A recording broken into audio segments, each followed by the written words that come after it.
U D F ക്യാമ്പിൽ വേറൊരു തരത്തിലാണ്. അതായത് കോൺഗ്രസ് വിജയം ഉറപ്പിച്ചു കഴിഞ്ഞ പോലെ, വലിയ ഭൂരിപക്ഷം കിട്ടിയതുപോലെ മുഖ്യമന്ത്രി ആരാകണം എന്നതിലേക്കൊക്കെ തർക്കങ്ങളും ചർച്ചകളും ഒക്കെ മാധ്യമങ്ങളിലൂടെ പുറത്തു വരുന്ന സമയമാണ്. ഇത്രയധികം ആത്മവിശ്വാസം നൽകുന്ന ഘടകം എന്താണ്? വോട്ട് എണ്ണിത്തീരും മുൻപേ മുഖ്യമന്ത്രിയെക്കുറിച്ച് ചർച്ച ചെയ്യാൻ പാകത്തിൽ കോൺഗ്രസിൽ സംഭവിച്ചത്? അല്ല, കോൺഗ്രസിൽ മുഖ്യമന്ത്രി ചർച്ചകളൊന്നും നടക്കുന്നില്ല. അതിനകത്തൊന്നും യാതൊരു തർക്കവും വേണ്ട. ഒരു ചർച്ചയും അത്തരത്തിലുള്ള നടക്കുന്നില്ല. ഞങ്ങളെ സംബന്ധിച്ചോളം ഞങ്ങൾ വോട്ടെടുപ്പ് കഴിഞ്ഞു. ഇനി ജനാധിപത്യപരമായിട്ട് തന്നെ ആ മെയ് 4-ന് ജനവിധി എന്താണെന്ന് കൃത്യമായിട്ട് ഔദ്യോഗികമായി പുറത്തേക്ക് വരിക, അതിനുവേണ്ടി കാത്തിരിക്കുക എന്നുള്ളത് തന്നെയാണ് ഞങ്ങളുടെ നയം. പക്ഷേ അതിനിടയ്ക്ക് പാർട്ടിയകത്തും പാർട്ടിയുടെ വിലയിരുത്തലുകളുണ്ടാവും. ആ പാർട്ടിയുടെ വിലയിരുത്തലുകളിൽ ഞങ്ങളെ സംബന്ധിച്ചോളം വളരെ കൃത്യമായിട്ട് ഞങ്ങൾ ഒരു 100 സീറ്റിനടുക്കുന്ന ഒരു ഭൂരിപക്ഷത്തോടുകൂടി ഞങ്ങൾ തിരിച്ച് അധികാരത്തിലേക്ക് വരുന്നു എന്നുള്ളത് തന്നെയാണ് ഞങ്ങളുടെ വിലയിരുത്തൽ. പിന്നെ വസീഫ് 2021 ഞങ്ങളുടെ കണക്കിനെ സംബന്ധിച്ചാണ് പറയുന്നത്.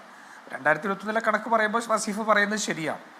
ഞങ്ങൾ അന്ന് ജയിക്കുമെന്ന് ഞങ്ങൾ വിചാരിച്ചിരുന്നു. ഞങ്ങളെ സംബന്ധിച്ചിടത്തോളം വലിയ ആത്മവിശ്വാസമായിരുന്നു. ഞങ്ങൾ തോറ്റുപോയി. പക്ഷേ 2021 ശേഷം ഇങ്ങോട്ട് നടന്ന തെരഞ്ഞെടുപ്പുകൾ മുഴുവൻ ആത്മവിശ്വാസം നഷ്ടപ്പെട്ടത് വസീഫിനല്ലേ? വസീഫിനെ പോലുള്ള CPM നേതാക്കന്മാർ എത്ര തെരഞ്ഞെടുപ്പിൽ ജയിക്കുമെന്ന് പറഞ്ഞു? നടന്ന ഉപതെരഞ്ഞെടുപ്പുകളിലെല്ലാം ജയിക്കുമെന്ന് വിശ്വസിച്ചു. നിലമ്പൂർ ഉൾപ്പെടെ ജയിക്കുമെന്ന് വിചാരിച്ചു.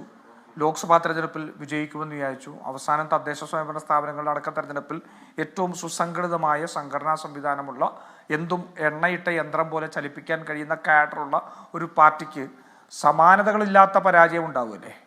175ഓളം പഞ്ചായത്തുകൾ അവരുടെ കയ്യിൽ നിന്ന് നഷ്ടപ്പെടുന്ന സാഹചര്യം ഉണ്ടാവില്ല. അപ്പോൾ 2021 വസീഫ് ഓർമ്മിപ്പിക്കുമ്പോൾ കഴിഞ്ഞ 5 വർഷം ഉണ്ടായ കാര്യങ്ങൾ വസീഫ് ഓർക്കണമെന്ന് മാത്രമേ എനിക്ക് പറയാം. അത് വളരെ ഒരു ആർഗ്യുമെൻ്റ് പുറത്ത് ഞാൻ പറയുന്നു. പെരിഫറലായിട്ട് ഞങ്ങളെ സംബന്ധിച്ചിടത്തോളം കഴിഞ്ഞ 5 വർഷക്കാലം ഞങ്ങൾ ഉയർത്തിയിരുന്ന മുദ്രാവാക്യങ്ങൾ ജനങ്ങൾ അംഗീകരിച്ചിട്ടുണ്ട്. ജനങ്ങൾ അതിനെ സംബന്ധിച്ച് UDF അനുകൂലമായിട്ടുള്ള നിലപാടെടുത്തിട്ടുണ്ട്.